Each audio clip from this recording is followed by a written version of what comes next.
the man, the king, the god, this shit, Nick fucking Gage. You know how I start this off. Shout out to all my MDK gang members around the world. And I want to let everybody know, Blvd Bullies versus the World is a podcast. Every Tuesday, 7 p.m. live on YouTube with my motherfucking boy, Larry the Legend. And what the Blvd Bullies are doing, they're trying to ignite a revolution. Within the fans to unite and make the crowds electric again. So check out the Blvd Bullies vs. the World. 7 p.m. live Tuesdays with Larry the fucking Legend. MDK all fucking day. What's up, everybody? Bad Take Bra here, Blvd Bullies, and as you can see, I am once again absent from the show. Season 3, no angles. I have a family. I am traveling to Rhode Island to be with my big-breasted Albanian wife and her sister and her newborn baby child for a pre-Thanksgiving Thanksgiving. And that's it. I put together this Drake Younger interview for the Bulls of the Wood. You're welcome. I cannot be there.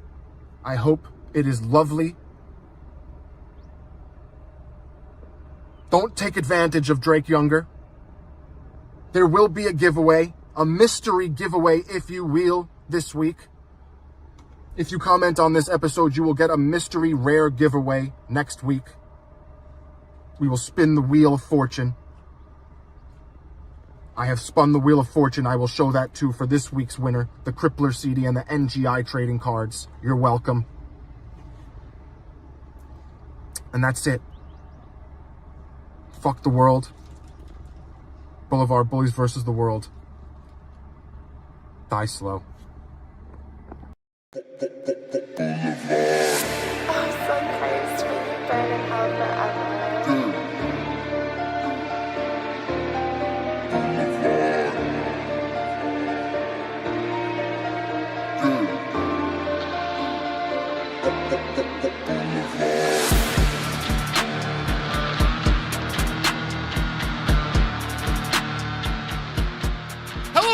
Everybody, and welcome to Blvd Bullies versus the World, the longest running episodic podcast on the Blvd Bullies YouTube channel, where we're gonna hang out, we're gonna smoke, we're gonna have a few bevs, and we're gonna discuss all the goings on in the wrestling world. Hey, rest in peace, Bad Take Bry. Gone. Gone and forgotten. Gone and forgotten. We've already moved on. But we're still going to give away his stuff. Mm-hmm. I'm PK with the Blvd Bullies, and I'm joined by former Showcase Showdown winner, CZW Hall of Famer, the captain of the ship, the captain of the chip. My wrestling father and yours. Ladies and gentlemen, Larry, the Legend. Yo, Pat, it's the anniversary. It's the anniversary of the day that my mom and I were in the studio audience at the CBS Barb Barker studio. It was this day. I think I did this last year. Today is the day that in 2012, I had my mom and me in the studio, and we were winning. Wait. Today's the day it aired. I'm sorry. Today's the day it aired. It's still valid. It's the whole shit. Speaking of anniversaries, we were crunching some numbers. So some of the back end boys, some of the number crunchers that don't appear on camera, some of the production assistants, did a little research and found out that this time last year, almost to the dia, Drake Younger was on this program this time last year, 11/15/2023, if I'm not mistaken. In La Dia? And it just so happens and turns out that Drake Younger is going to be on this program here tonight to discuss his two-piece, his now infamous two-piece and a bizkit fucking, goings on. Yeah, we're serendipitous. Just so happens that when you want to talk to the people, when you want to address the entire death match community, I feel like it's a growing thought that you come on this program. And you know something, Pat? What you're talking about is the iconography, or however you say that word, of a fucking whatever. Us having been around for over a year and now having annually cycled back to a Drake Younger interview is what cements us as an icon. See, this is what, to the Art the Clown conversation, you know what I mean? You have to fucking give some shit legs to be like, oh, let's celebrate that anniversary. You understand, Pat? We can say that now. We are moving into that echelon, but that is a gradual move. It's not just everybody jumps on and nuts over it, and it's like, oh, that's not it. It's the slow burn. It's the rhythm. Like Papa Don said in The Wrestler, you gotta milk it. Yeah, it's like and it's like ritual. It's like ritual, you know. It's like mathematic iconography and fucking like patterns of the universe and sound waves all coming and working in rhythm. The ley lines, all that fucking. Yeah, so welcome to the seance, y'all. Yeah. Of the anniversary of the night. So we have a little bit of time to chat now that Brian's not here to so rudely interrupt us. Did you go to MCW? He enjoys the beatbox. Did you go to MCW again this weekend? You know, yeah, I did. Because I work for them. Let me just let the cat out of the bag. I don't just go there. I work for them to this day. Okay, let it be said. I work for my alma mater. I love to talk to them young guys. I love to see the Velveteen Dream and Leo Rush and Ken Dixon and Joe Keys. I love it. Because, again, with a legacy, which I know Mike Tyson doesn't believe in, but with a legacy, you want to see the next fucking little kid that has a gleam in his eye get onto WWDID, and you gotta be like, oh, I remember when that was Leo Rush, or I remember when Ruckus won the cup. You know, I want to be that. That means something to me. So yeah, I went again. I visited them. They had a great family-friendly show. Everyone was drinking and eating juice. I saw quite a few juicy hot dogs. Being guzzled in the Elks Lodge, okay? And I had myself a few crispy chicken tenders, okay? I munched on a few crispy chicken tenders. And yeah, it was a good time. If I can be there and my life now allows me to, I'm gonna go out check out MCW because I work for them. Yo, speaking of juicy hot dogs, I saw that you have a new T-shirt graphic. Yes, coming out soon. I think you can get it now. Oh, I think it's out right now, even. Yeah. So my friend Lamar, fan of the show, tuned in a few times, commented once or twice. Came to the battleground, the battleground championship, and Philly Pat really goes hard for if Larry's around. Oh, we want some juicy hot dogs, Larry. Tell us about the hot. Philly is the mainstay of that whole movement. Yeah, they are. So Lamar, my friend, young designer, like caught on to that. I was like, oh man, you need a juicy hot dog shirt. And I said, Lamar, I've been saying that forever. But nobody wants to fucking do it. DJ don't want to do it. Danny DeMonto don't want to do it. Brett didn't want to do it. MCW, even though MCW came out with my first shirt, Fire Exits, they don't want to do it, but whatever. And he was like, I'm going to do it. And I was like, do it. He did. There's an official Battleground Championship Wrestling variant of Larry on a juicy hot dog shirt with money. Right, that's the green glasses, Larry. Huh? That's the green glasses, Larry. Yeah, that's the weeded out. All I use lemon about is smoking weed in the parking lot with blackout and interrupting David Adams. I mean, who doesn't live to interrupt David Adams, a.k.a. Oh, I always forget. What's the name of the guy? Chris Sedgwick, who used to host Singled Out with Jenny McCarthy and then host Singled Out with Carmen Electra, and then he went on to host Talking Dead. Chris Sedgwick. David Adams is a poor man's Chris Sedgwick. Hardwick. Hard man? That's it. Yeah, Chris Hardwick. Hardwick. You know, David Adams is really silly. Hear me out. Hear me out. He's really silly. He's 5'4" for wrestling, but like I almost see him being like perfect for MMA. Like I almost see the MMA crowd like seeing his presentation and being like, this is the guy. This is our guy here, you know, and like latching on to his shtick, if you will, and being like, yo, David Adams is a great fucking announcer.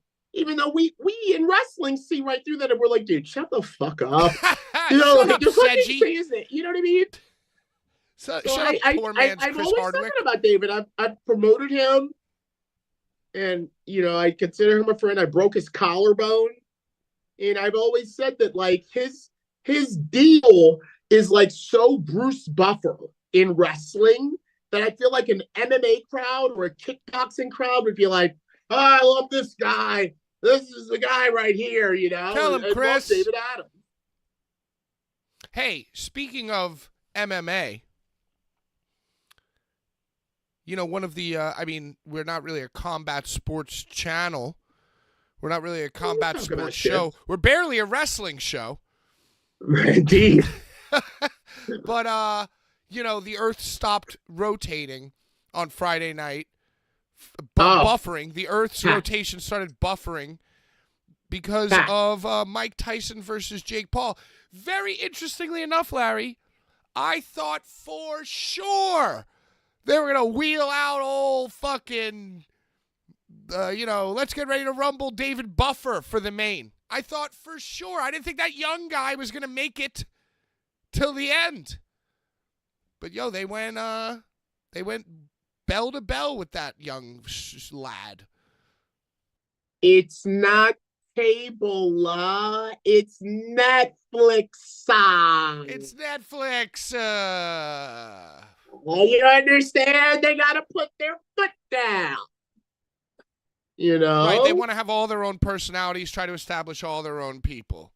That's why at the and panel... I think this guy said, it's time to make history. I think that was his it's about to go down or let's get ready to rumble or it's time to make history. I love that. I don't hate that. I was at a bar, so I wasn't getting the audio. But yeah, they had all their own commentators. And you know who else made an appearance? Our old friend Mauro Ranallo. Mauro is the every time I like JBL, every time I'm like, JBL, you know, I forget about how great Mauro was and how JBL basically said, you're doing it. Mamma mia! You're doing it for us. And ran about. JBL tried to stick a Sharpie marker up Mauro's butt, just like he did with Taka Michinoku. And Mauro was like, please don't do that. And then JBL was like, this guy's not about the business. This guy doesn't get the business. It was a rib. It was a rib. That's what happened. I have it on good authority that that's exactly what happened. Type of rib. I'm not about that type of rib. So like every time I start to be like, JBL, my childhood. And then hear Mauro, And I'm like, bro, this guy is fucking butter, bro. This guy is like, just like, I'm like the perfect. I don't care who he's with. I don't care who the fuck is chiming in. I'm like, Morrow. He is so awesome, bro. And it's a shame that pro wrestling don't have him. So do you have any thoughts or opinions on the Mike Tyson Jake Paul fight? Before I say that, before you answer that, I do want to just mention, you know, when Brian sent the group text to us saying that his mom texted him mid Netflix fight and said, you know who should be ring announcing this deal? Larry. When Brian sent us that, I said, oh, yeah, that's cute. Then when I saw a few of the comments on Blvd Bullies, I thought, oh, wow, yeah, that's a sweet thought. And now I'm seeing it here in the chat, live on YouTube. And by the way, thank you everyone for watching. Shout out Steve, Bald Steve in the chat. Bald Steve sold me his PS5 on credit. So all last night I stayed up till like 4 in the morning playing, fucking around with the PS5. So thank you, Steve. But everybody is saying, Larry, that you should have fucking been on this thing. How does that make you feel? I mean, look, bro, look. I hear y'all, but they're not gonna let me do what I want to do. Honestly, I feel like the people show me as much love as they do is because promoters like Rob Black and DJ Hyde, even though DJ doesn't like it, and fucking Mike Kevorkian, I'm just gonna do what I want to do, and like that's my thing. Is like them guys up there on Netflix, they do it. I gotta do it the way that you say, and I'm not doing that, bro. I'm going out there and I'm lighting a fire under the ass of the fighters and under the ass of the crowd and on the ass of the people watching on pay-per-view because I'm just riffing. And they don't like that, y'all. They don't like it when you just go out there and use your words and use your brain to come up with the way that it goes and the way that it sounds. They want you to do it the way that they want you to do it.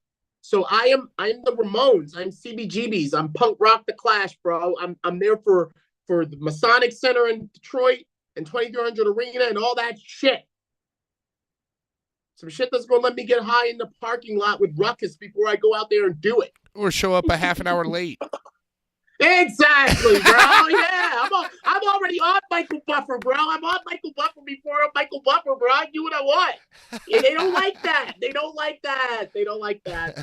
it. So I'm fine. I'm fine just taking all the love and adulation from y'all. And buy that juicy hot dog shit. It's on my Instagram story. And I know Blvd Bullies reshared it. There's a link. It's on Etsy too. And buy that shit. Yeah, we'll just creep up on these motherfuckers. We'll creep up on them like, yo, y'all don't know Larry Legend? Y'all don't know Larry Legend? You're nobody. You know, when you know, you know. Dude's name was Big Al. So, that's right. Like Big Al from Flight of the Navigator. He wasn't even that big. He was just tall. Mm-hmm. What's Diamond Dave doing? You know Diamond Dave DeMiglio, the ring announcer with the dreads that go all the way down his back? I'm surprised he wasn't on the Hulu thing. Diamond Dave. So what'd you think of this fucking fight? The women's boxing match was also disgusting in its own way, but at least they punched the shit out of each other. I only saw Jake and Mike. Yeah, so Jake and Mike was the main.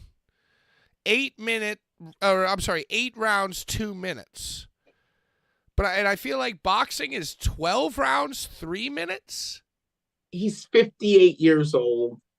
No, I understand. Well, he looked like it. He's 58 years old, and I think his initiative was like, don't let this guy knock me out.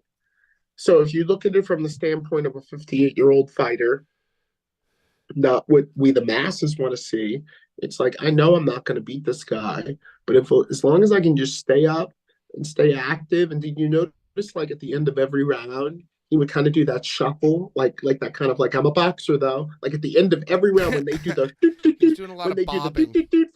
For 10 seconds, he kind of do like the fancy footwork to be like, hey, don't forget, I'll box this motherfucker, and don't forget I have no doubt that Mike Tyson could beat me in a boxing match. I have no doubt that Mike Tyson could beat most civilians or even some athletes that haven't trained boxing. But Jake Paul at this point has been training boxing for quite some time. You know, he's got a lot of money, so he can get the best diet and the best fucking training. And if a motherfucker is with that much money wants to learn how to box, that's exactly what happened. But Pat, can I just point out how much more emotional and passionate it was when you saw a wrestler the age of Hulk Hogan fight a wrestler the age of The Rock at WrestleMania 18 in the Skydome in Toronto, and how much more into that fight the crowd was. Like, I feel like this was almost like Netflix's version of like, oh yeah, like let's rally behind the old guy. Yeah. We know he's The gonna rapist. lose, but let's rap. But Tyson doesn't have anything besides, he doesn't have anything to like do like the, you know, whatever, or anything that like people remember jumping up on their feet for when they were kids. Right. You know? Chase, shout out Chase in the chat. Shout out Rhinestone Cowboy in the chat. We'll get to thoughts of a cowboy. They're saying everyone wanted 87 Tyson. We got 2024 Tyson. I feel the same way. Like, we all wanted him to shut Jake Paul up. And by like the third round, you realize like, oh, like first round, first 30 seconds was like, oh, he looks good. He looks good. Right. He's coming out of the moving gate. pretty good. Coming out of the gate. Yeah, and then by the third round, it's like, oh my God, this guy is so old. And he was like kind of stumbling a little bit. I'm glad that he didn't stumble and fall down or get knocked down. But I think Jake Paul kind of let off the gas at some point. And I think it was like, oh, I'll do the fight, but you can't knock me down.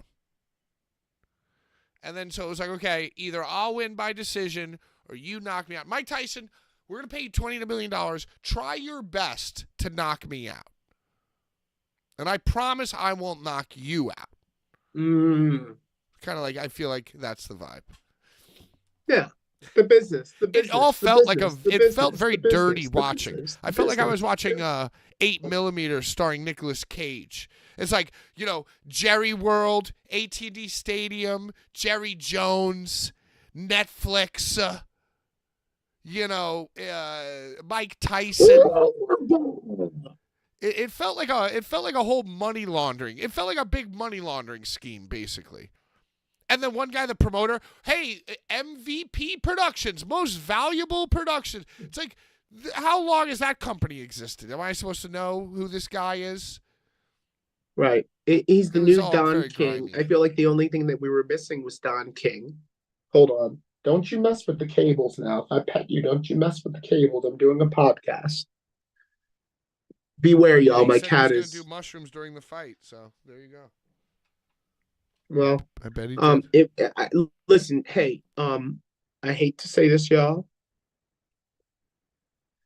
Trump is back, and when Trump is like running shit, it's all about like Roman gladiator times. Oh, UFC. It's all, yes, bro. The UFC fight the next night might have been it's Trump's all about coronation. Combat and, you know, fighting and cussing and fucking and all of the muckety muck. So it is a good time for old Larry. All of the y'all that's saying, "Oh, Larry should have been on Netflix," you know, I didn't speak to him, but I've been right in there with Donald. He's seen me announce. Donald Trump has seen me announce. He knows my announcing like everybody. So who knows? You know, it's like, hey, you never know. Everybody, thanks for watching. I'm PK. This is Larry Legend. We're just chatting. If you're watching for the first time because you are here to see what Drake Younger has to say about his two-piece and a biscuit, as always, our guests come on at 8 o'clock. 8 o'clock. We have a very, very proven and complicated scientific method to our interview system. He has to be screened. He has to be pre-screened. He has to be pre-screened, then screened, then scrubbed, and then he has to wait in the green room. I do the scrubbing of the guests. Larry washes all the guests in a The bathtub. crevices. Their crevasses. Hey, what about the Nick Gage Invitational starring Sawyer Wreck? Oh! Before we talk about that, let's get to the thoughts of a cowboy. Yeah, I missed it. My connection went out last week. Do it.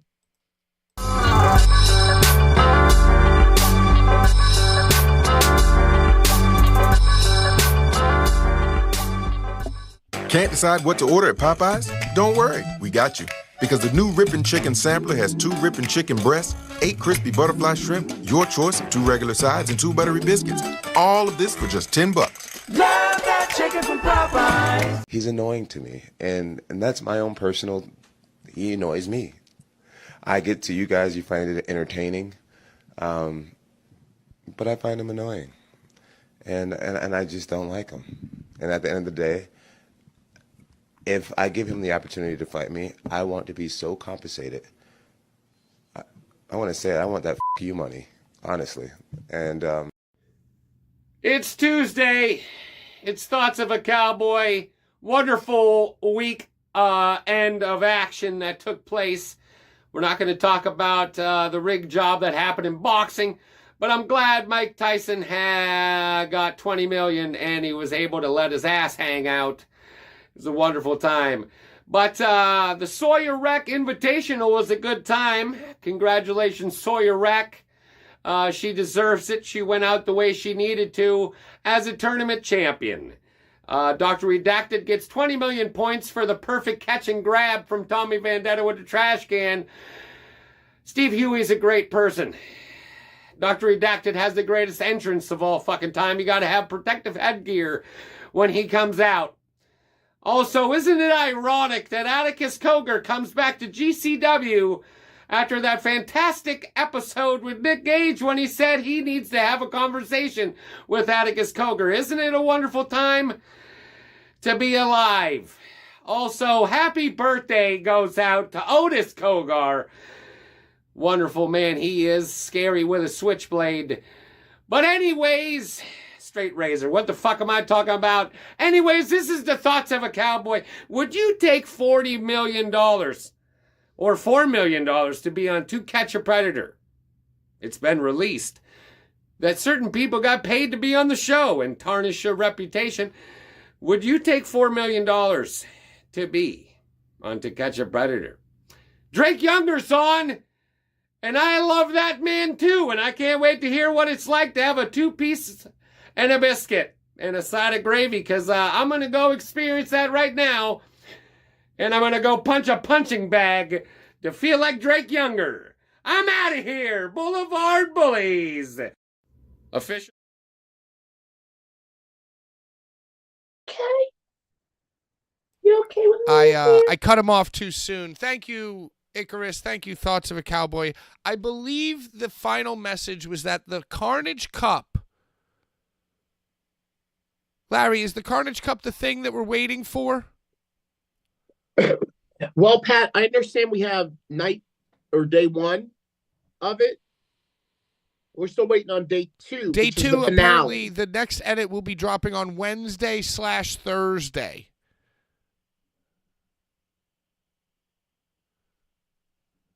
I'm glad I got paid. So that's why I stopped our Nick Gage Invitational review to talk about the Sawyer Wreck Invitational review. I just think that's very, very funny. Friend of the program, the Russian wrestler, Alex Naviv says, he said something along the lines of, oh, Sawyer Wreck Invitational, you know, all you got to do to win the tournament is say you're going to retire. But it's the he called it the NNGI, the non-Nick Gage Invitational. And then Rhinestone called it the Sawyer Wreck Invitational. Well, okay. Hey, can I just point out, not to be a dick rider, but the first NGI had no Nick Gage. Remember, he just got arrested like 2 days before the NGI. NGI 2 was his return. Yes. The Zandig Nick Gage Invitational. Or was that? Yes. Was it? I don't know. I don't know I just either. know that the first remember. NGI, I don't fucking remember. he wasn't even there for the first one. I don't remember if it was. I always confuse my nights at Tournament of That's Survival. Tournament of and Survival. Nick Gage Invitational. Yeah, I always. That's Zandig's Tournament of Survival. I always confuse those first nights because they're just long deathmatch nights. Plenty of fumes breathed in. Plenty of spirits consumed. Look at my shirt. That's very ironic because you got a new cat, didn't you? Not new. I just got this one neutered. This is not the one that's normally this is not the one that's normally in this room. This one was always trying to bang the one that is normally with us for Blvd Bullies versus the World. So I had to get him neutered. So now I have to keep him away from the rest of them so they don't like fuck with his cut up nuts. Hey, I just want to say something real quick regarding the Nick Gage Invitational before we move on to the Larry's favorite part of the show. I just think it's highly hilarious and fascinating that after the whole hubbubaloo with Nicolas Gage on our show and Brett's wild tweeting and, the disappearance of Deathmatch Elite and all that stuff that happened in the wake of our Nick Gage interview. I feel like Brett just wanted to have a show that happened. By the way, curious that Nick Gage said on our show that he needed to have a conversation with Atticus Kogar, and now Atticus Kogar is back in GCW, seemingly. He attacked Sawyer Wreck from behind, and he was wearing a, not guilty, prison garb. Pat, suggesting that he's going to be at the Hammerstein. Pat, are you telling me that the American Deathmatch champion, the no holds barred American Deathmatch champion, Atticus Kogar is in Brett Lauderdale's Game Changer Wrestling? It would appear so, Larry. It would appear so. Wow. Anyway, just fascinating.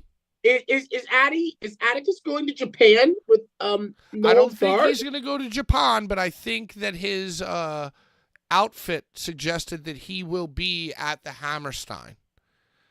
And I wouldn't be surprised if whatever he does at Hammerstein ends in bong. Bong. Hey, you know what I always hated? I always hated listening to the radio and the gongs would hit. Like whether it was like Q104.3 or 92.3 K-Rock. Like the gongs would hit and I'm like, yes, it's going to be for him, the bell tolls. But then it would go, and it would be the AC/DC song that was far less exciting to me. And I grew to hate that song. Hails bells. You know what I'm saying? It was such a disappointment. But anyway. Yeah, my favorite gongs were actually stockades. You know what I'm talking about? The blood, life, death, birth, or whatever it's called. Those are my favorite gongs, and any fucking shit like that is the fucking, life, death, blood, boom. Those are my favorite. Those are my favorite ones in any song.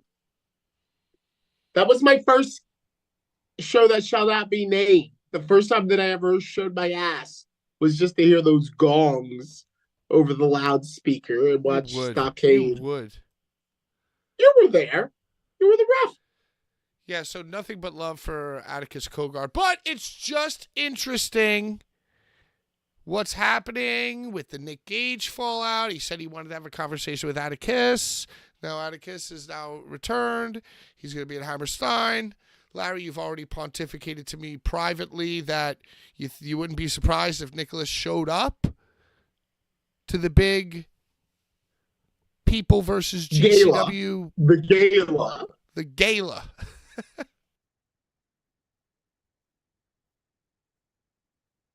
Yeah. Look, bro. I was getting you into the Hammerstein Ballroom to watch MJF carry barricades back when them bitches was in How. Them bitches was in How. And you were already in there with me. Rah rah, Siskumba. Love you, Larry. Love you, live for you. Hey, I don't give a fuck. Like, have at it. And it's good for us as a community that DJ's doing Atlantic City, you're doing Hammerstein, Danny's going to Japan, RPW is bringing in Sakura, Seven is doing its shit, Drake's running to the parking lot and beating the bitch, Masada's calling someone the N-word and they're pulling a gun. Like, oh, this is great. Classic. But anyway, Brett probably just wanted the event to happen and not to make any more news. And what happens? But Drake Younger runs up on John Wayne Murdoch in the parking lot, supposedly gives him a 2-piece and a biscuit, and then goes Facebook Live to talk about it. And he basically lays it all out, and he said, hey, it had to be done. And from now on, when you're around my town, Orlando, you better check in.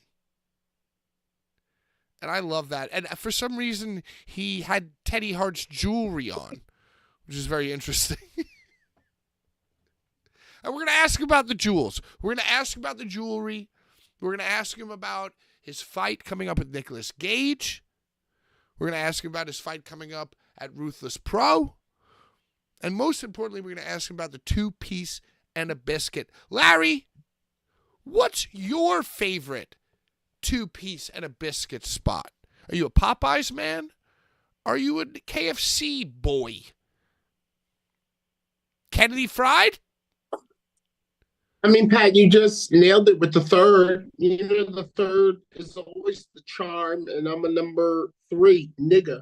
So, Pat, no chicken beats the Lincoln, the Kennedy, the fucking, the orange base. You know what I'm talking about? That orange base. That red awning, orange put base. On the chicken. Bro, you get that bitch lunchtime, noon, it's 11 a.m. Asleep by 2. Okay. Dude. In another fucking zone. Wake up at 7. Like, what happened? And I've been there. Have I been here before? I'd be positive, whoever you are on this burner account. I don't think Masada literally did what Larry suggested he did. I think Larry was just trying to paint a picture of a chaotic wrestling scene. You know what I mean? Oh, no, he did it. He did it. Larry, come on. Was it on Instagram? I'm so mad at you. I tried to get us out of it. You remember XP? Okay, you remember XPW at the LA church? I'm gonna say yes.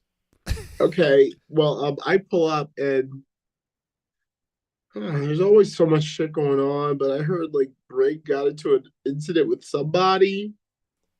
And it wasn't until after the show that I found out exactly what had happened. So you weren't there. You heard this. I heard this, and at the time, why are you reporting what you heard, Larry? I'm too busy getting on the night of. I'm too busy getting dolled up and spruced up and gussied up and powdering my pussy. I don't give a fuck, dude. Let's get this shit done now and go home. But then after, like, I found out exactly what had happened before. So no, I'm not exaggerating at all. Brig is Brig. And I love him.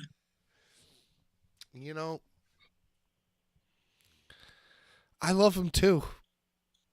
Yeah, we all do. love him too. We all do. We all have people that we love. We all have people that we love. Hey, let's get to your favorite part of the show. Yeah, do that. I gotta pee so bad. I don't want to go. You're leaving at 8:30, correct? I gotta get going at 8:30, but I'm gonna hold it. Go on to my favorite part. You drank too many. Go to my favorite part. Favorite part of the show. All right, last week we had Tommy Trainwreck on the show. I thought he was a great guest. I don't remember much of the show.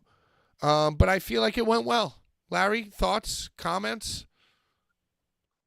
I thought it was interesting for me personally to find out that Tommy Trainwreck's exit from Beyond Wrestling kind of was similar to mine, which kind of, I tried to touch on this last week, but so many cooks in the kitchen. But y'all need to understand that a lot of the times in the wrestling business, things are done very kind of like the way that they 86 Maury in Goodfellas. You remember Maury gets in the car with Jimmy and fucking Tommy and Henry, and Maury's all laughing and joking, and the next thing you know, Tommy like takes a fucking corkscrew and sticks it in the back of Maury's neck, and Maury's like, and then they're like, I never thought he'd fucking shut the fuck up. That same type of you're showing the door of companies has happened to me countless times, where you don't even realize until after the show when you're getting paid or you're driving back home that it's like, oh my God, I just got written off the show. Like I'm not coming back. I'm not a part of Beyond anymore. And what are you gonna do? Hit up fucking the promoter and be like, so what's next? No, promoter's already got 2 months worth of shit done, and you ain't in it, and somehow or other I found my way back to Beyond through Chuck O'Neill, thank God. But I it's funny to me to find out on live that Tommy kind of met his Beyond goodbye, similar to the way that when I was with Team Pazuzu, that I kind of got shown the door. That was quite interesting for me, and that's kind of the contract that you're in. All right, so the comments this week. NY Oho 8152. I would like an order of a 2-piece and a biscuit with a large Sprite. Make it spicy as well, so it can pack a punch. And then Chase Orlock. I'm just here for the 2-piece and a biscuit. Tony Norman, 2-piece and a biscuit. Order up.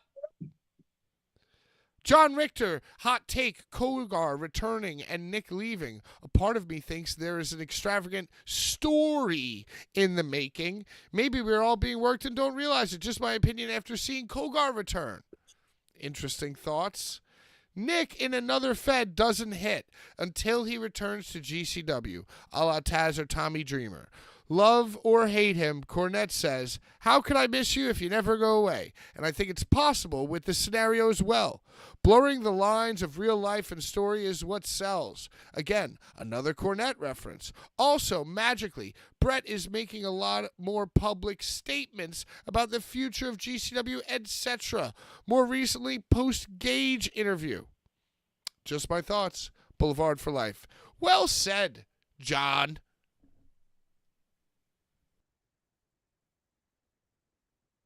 Yeah. Nick Pimentel says Tommy Trainwreck is the man. John Richter, I'm about to watch Tyson versus Paul, and Long Dong Larry should have been ring announcing. Begins says my mom said that. Yeah, so that's what we were talking about before. Brew Unstoppable says take secret photographs and got popcorn thrown in your face. Is that karma? Whoa. That's like a multi-layered, because we talked about the Brett popcorn in the lap incident last week. We also talked about karma and what it's worth and what the true balance is. Deep stuff going on here. Mm-hmm.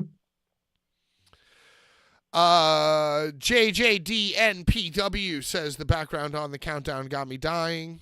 I hope you liked it this week. Wesley Easter Tommy is definitely an up-and-coming, and I'm excited to see what 2025 has in store. Jason Rage, Tommy Trainwreck is an amazing wrestler and a great mind for the business with great things for the future. I'm thankful that I have wrestled him 2 times in death matches. Horror, pain, gore, death out here making moves, doing their thing. Masada, knives are dope as fuck.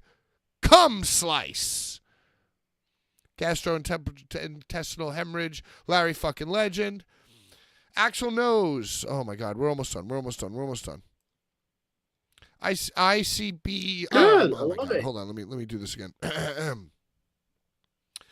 Axel Knows, ICW, No Holds Barred was incredible live. It's one of those things you just had to be there type of things. But I agree with the lack of glass sucking, but they don't allow it at that venue. It happened last time too. I came home with a bloody steel chair and a cookie sheet signed by everyone, also an Otis Kogar match worn shirt. Meeting Bev and the Kogar brothers was the highlight of the night for me. Super cool guys. P.S. Did you ever send out the shirt I won? No, but I have it and I'll send it. And then somebody says, Pope 305 Mike says 1455 best part, not the Boulevard nice guys. All right, so I have Brian's fucking swirly thing right here. I don't know if you can see that. Larry, who do you want to win? The person that commented, Larry fucking legend. Well, it was Pope 305 Mike. Won the stuff that Brian had last week. I think there were some NGI cards and maybe like a musical thing, some type of musical thing as well. Nice. Shout out Pope. Way to go, Pope Mike. Get in touch with us and do your thing. Hey, did you watch any Concrete Hell? Did you see any of this with the schlack and the tree? Only on Instagram because, remember, I was at MCW. Yeah, I mean, to me, that was the most intriguing thing of the weekend. I only watched horrible things on Instagram. One of the best and most gruesome things I've ever seen or been a part of was Tremont versus Gage. Concrete Hell 1, I guess you could say. They've done that match before?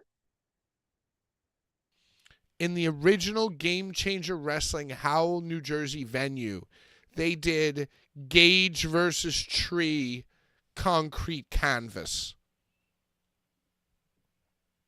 But the first time Gage met Tree was at the finals of the Nick Gage Tournament of Survival, formerly Zandig Tournament of Survival, correct? No, I don't know, dude. I don't know. Ask Brian. I mean, I was there for all of those things, but I don't remember. It's a whole blur.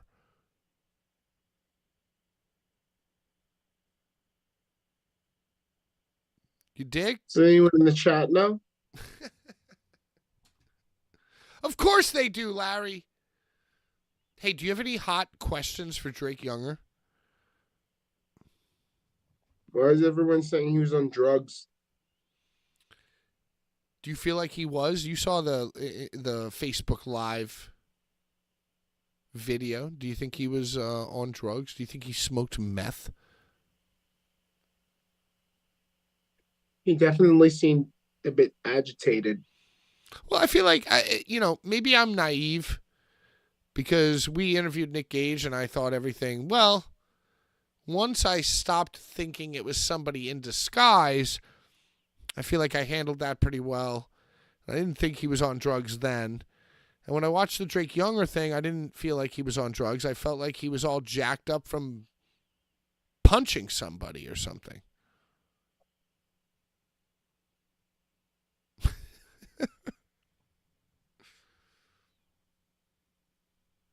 Let me go to the bathroom. I'm sorry. Right. Okay, Larry. Well, Brian is away. Brian is not here with me. See you later, Larry. I'll be back. It's like a horror movie.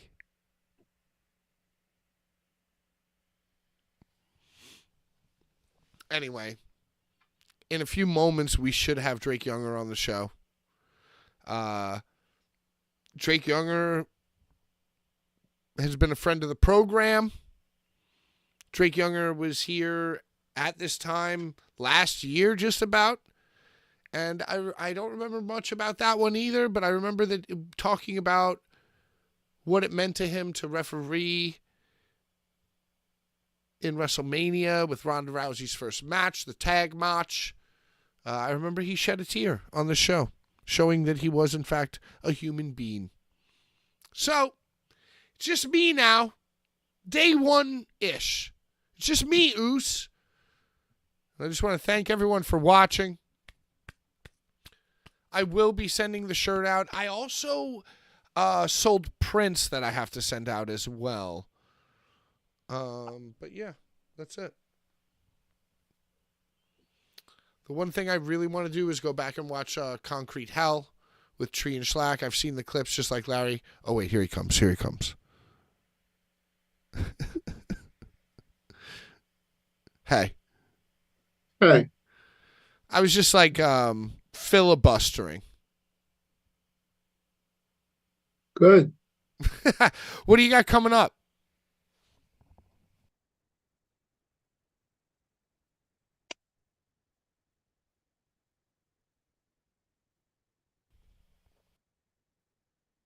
Oh, I'm going to Full Gear. I'm going to Full Gear. And where's Full Gear being held this year? Newark. Oh. I'm going to Full Gear. Maybe we should get dinner. 5 minutes. I got no time. Oh, boy. He's got no time now. What you mean now? When have I ever had time? After the first Is it this Saturday? Huh? Oh, I'm busy. I know. I know. I'm busy. I can't go. I'm gonna go.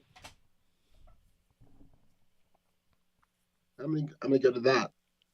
But I guess I don't got shit till like December 1st. Nice.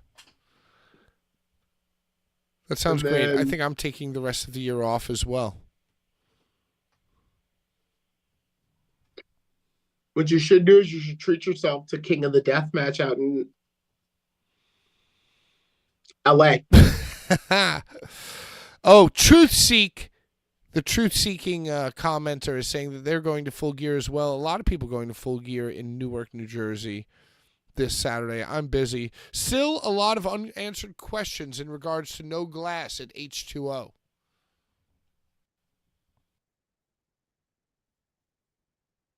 Larry?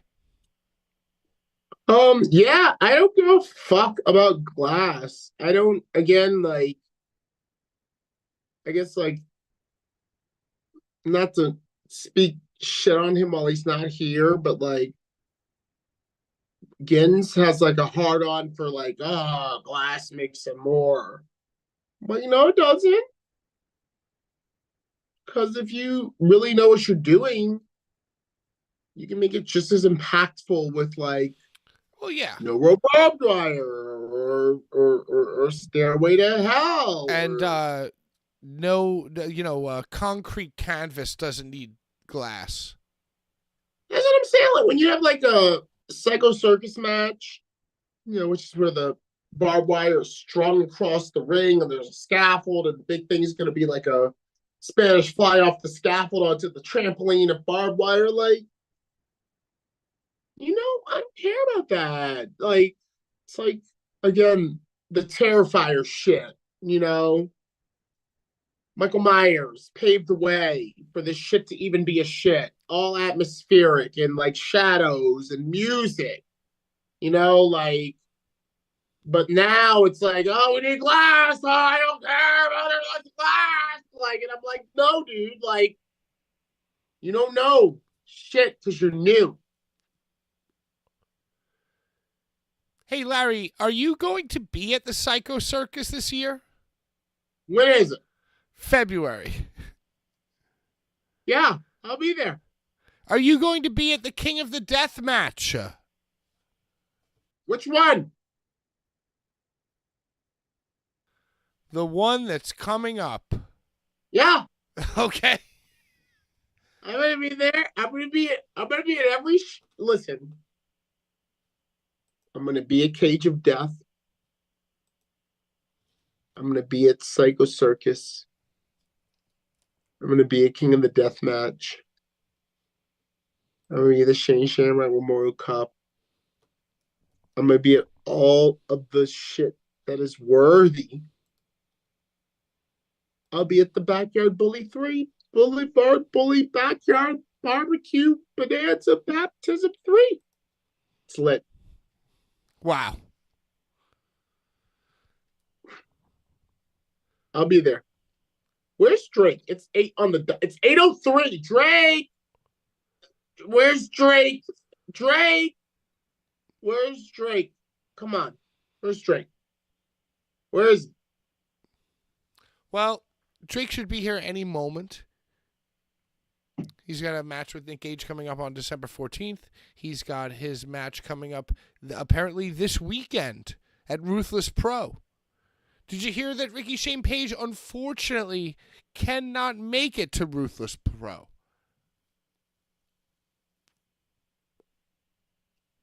Ruckus always calls Ricky Shane Page Ricky Champagne. I love that. Yes, I heard that. Ricky's a boss, bro. RSP is a boss. You know that. You were at Cage of Death 20. Were you at Cage of Death 20? Pat, were you there with me at ringside at Cage of Death 20? You know I was. And I had nothing left at the end of my tank after all that shit. But for RSP and Manser, I fucking pushed it down from the bottom of my tank. They could have had the Manser era in 2021. They could have CCW could have done the Manser era. They could have just ponied up and done the Manser era in 2021, but they blew it. Didn't Mance lose the belt at like the anniversary show in a 4-way?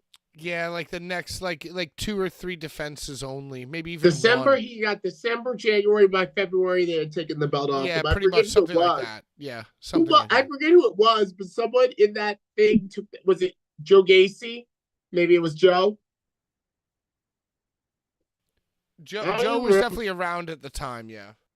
Yeah, I don't even remember, but I was a 4-way at the anniversary show, and I was there, and I was happy, and then I was like, "Oh, Mance is losing. What the fuck?" Well, whatever. I don't care. Yeah, whatever. Indeed. COVID hadn't even hit yet. COVID hadn't even hit. You know, it was pre-COVID anyway. Yeah, we didn't even care. So yeah, I mean, any moment we should be joined by Drake Younger. Pope Mike 305, Pope 305 Mike, please get in touch with us immediately about your giveaway. Also, comment on this video. And listen, I could sense and I could feel the hate. So let it be known. Put it in the comments and get yourself a surprise gift given by Brian Ginsburg. Hey, stretch it to 8:10. I just finished a job and I will be available to do everything at that time.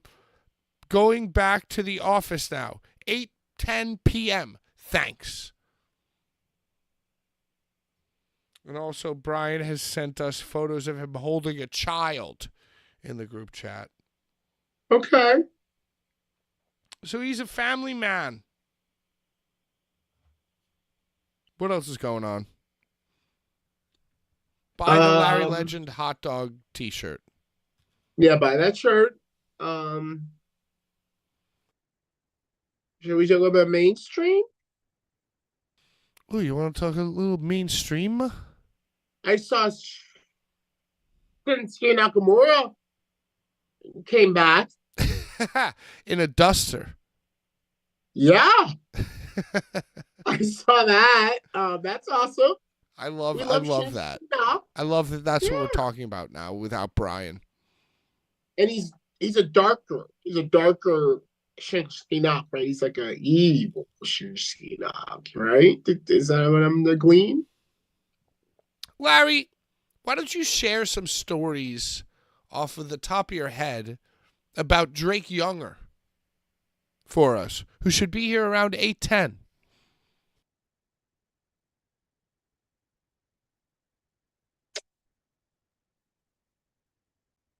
I remember CZW's first Cage of Death at the Flyers skate zone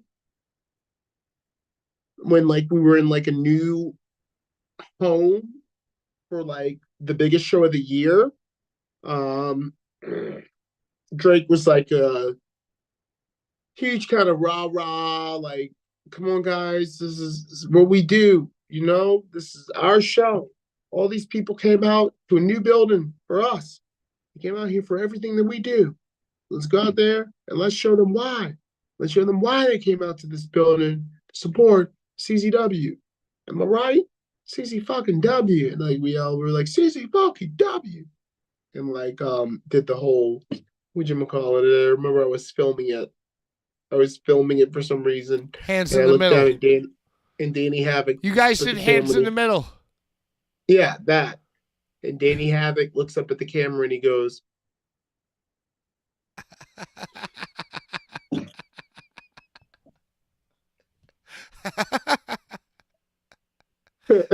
Hell yeah, also, Drake was like the second guy in the United States that I ever saw take the Kenzans. You know, the Kenzans? Oh, yeah, the Kenzans. Yeah, those are, to me, to my knowledge, they're an Abdullah Kobayashi. Unpleasant. Abdullah Kobayashi. Extremely unpleasant seeming. Yeah, and Abdullah Kobayashi first debuted them at a Tournament of Death in a match with Nick Gage. Oh, shit, sorry. In a match with Nick Gage. That's when I first saw them. But Drake was like the second guy that I ever saw take the Kenzans, and I actually witnessed him getting them removed backstage in 2300 Arena, and he cried. He cried like a baby. You say Drake cried? He cried like a baby.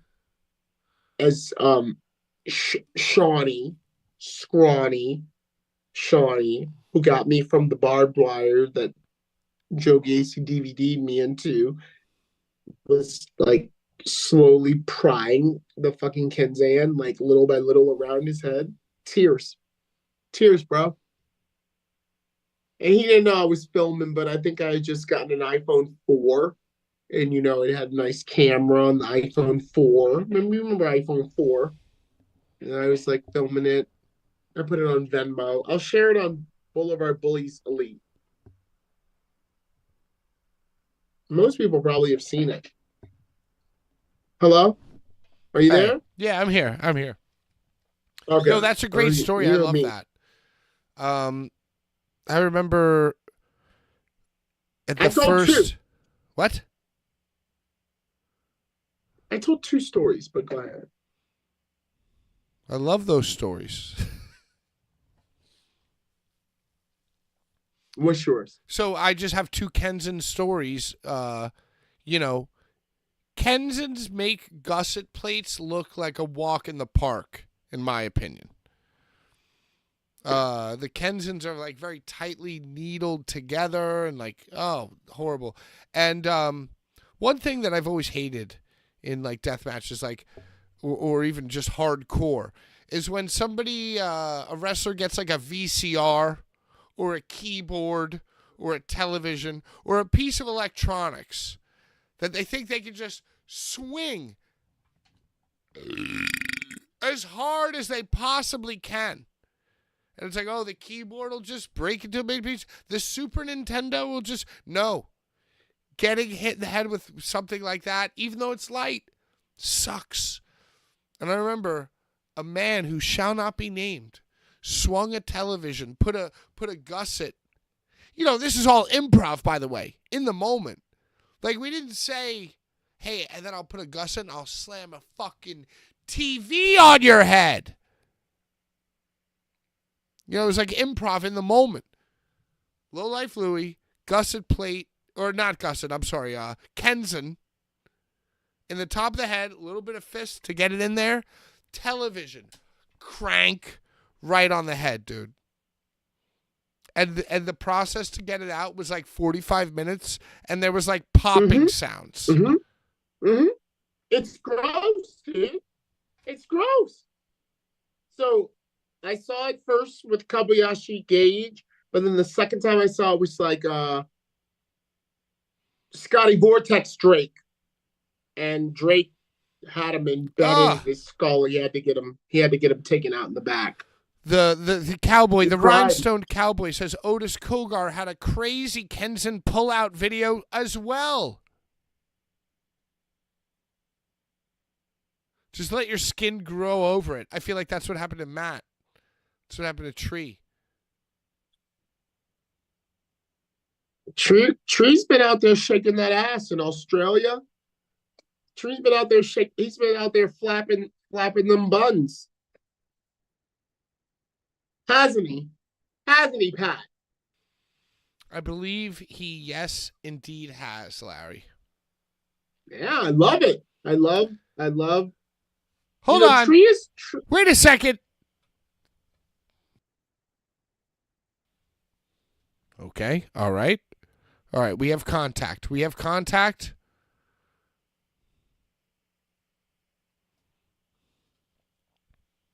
This man's a busy man. Okay. All right. He's got a. Hey. Yo. What the hell are you doing? What kind of hat is that? Man, I'm a busy guy.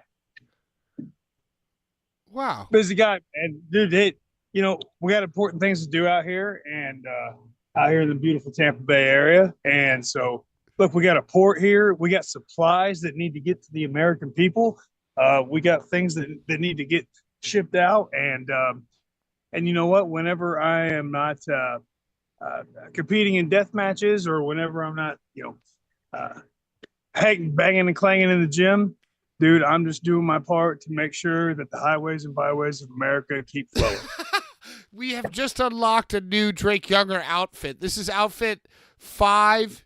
You need a special code, and I need to see this on WWE 2K Creation Suite. Construction Drake joining us live. Creator wrestler gimmick thingy. So yeah, Highways sorry and byways. It might be a little bit shaky here. I'm going to try to get this thing steady. I appreciate you guys working with me. Absolutely. I do work quite a bit, and I have more, business ventures than just the wonderful business. What are you doing? Describe exactly what you're doing right now, please. Well, I don't want to describe exactly what I'm doing. There might be people out there that might not want me to be doing anything right now, so I don't need to. Okay. No. Yeah, man, dude. Tampa, I love Tampa Bay. I love this area, and dude, it's wherever a wrestler goes towards the twilight of their run, and toward the back end of their time, and I can see why, man. It's awesome. But anyway, dude, be that as it may, I appreciate you guys working with me. I appreciate you guys having a little patience here, and thank you for coming. What's up, Larry? I'm sorry. I said thank you for coming. My pleasure, man. Absolutely. You and I go back a long, long time, man. Everybody yeah, we do. Hell yeah, we do. Yeah. So, is it true that your match this Saturday at RPW against Akira may in fact be your last death match? Yeah, so look, I want to get on here and talk about that first and foremost. That's dude, talking about big matches. And, I spoke with you guys about a little less than a year ago when I was getting ready to go back to Japan. And it's just amazing the things that have happened since then. And, I remember talking, you guys asking me about all like these dream matches and opponents that I wanted to work with. And dude, they've happened. And they have happened, and they have, lucky that they have exceeded expectations as well. And I put a lot of pressure on myself, especially at this stage in the game. Whenever I'm, built up in a big match scenario. So, the match with Atticus, the match with Orin Vite, had that Dale Patrick's, Arrow Boy a couple times as well. Bobby Beverly had a match with him in February in Detroit. Eric Ryan tangled with him a little bit. So new blood. Matt Tremont, me and Matt Tremont, linked up for the first time in over 12 years, man. And it's just been, not to be corny or cheesy about it, but it's been just a beautiful time, like in deathmatch pro wrestling. I'm grateful to be a part of it. I'm grateful to contribute to it. And, I coined this past summer the summer of Drake, right? Because I got out of rehab and I got the absolute best condition in my life, and was just like, hey, I'm not going to worry about any kind of outside noise. I am going to get in the ring with people with talent that people have wanted me to get in the ring with, and we're going to execute to the absolute best of our ability. We're going to tear the freaking house down. And my goal is when you come to a show that I'm on, it's like a party, man. You're escaping life. You're not thinking about that. You're on your feet.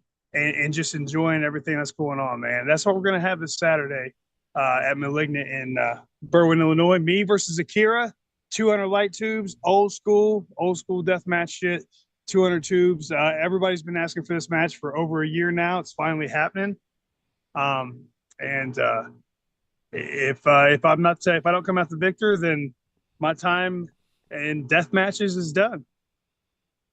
Wow. So if you do win, will you bring the death match to Nick Gage on December 14th?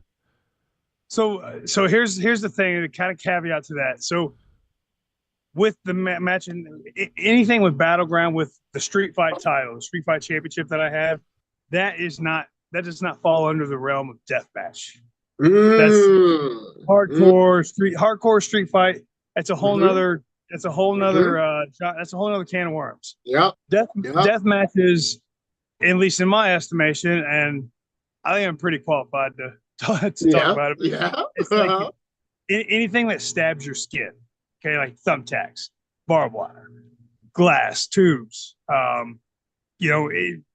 The canvas match that Tremont and Schlack had this past weekend. I mean, so good. Yeah, so absolutely. Good. But so I hope that clears that up for everybody. Okay. Yeah, definitely. All right. So we got to talk about Two Piece and a Biscuit.